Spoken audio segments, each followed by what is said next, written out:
Ice and roses. Ooh, yeah. Oh, oh, oh.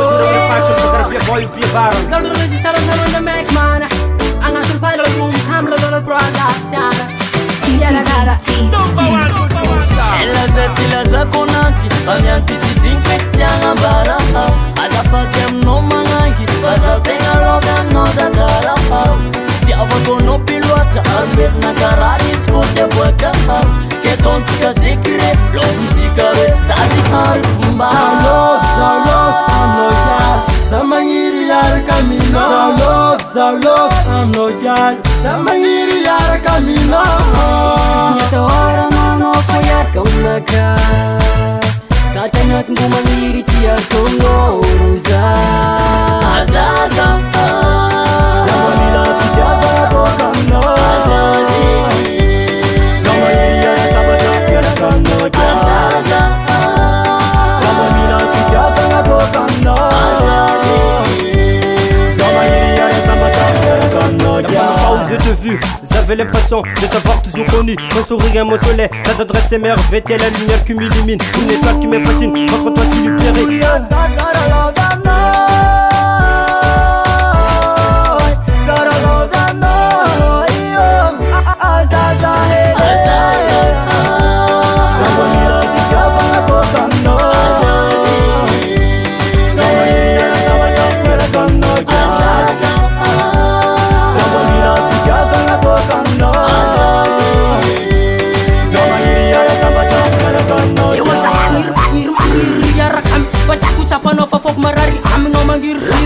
Mangirfir gos da birdi kanzani foko kaza vil fasa manding mandignano yes mango terna jamna barkuna terri mandignano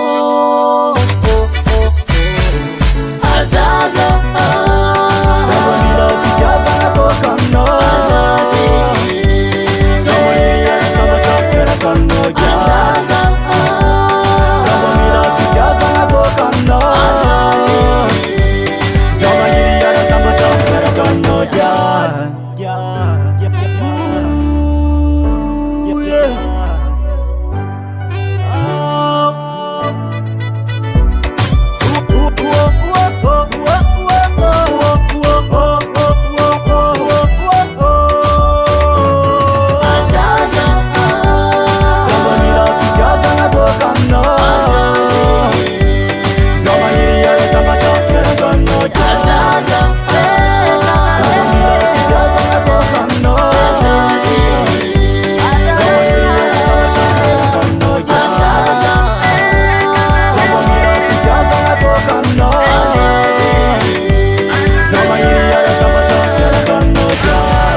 GTB. #1 producer. God bless Ice and Roses.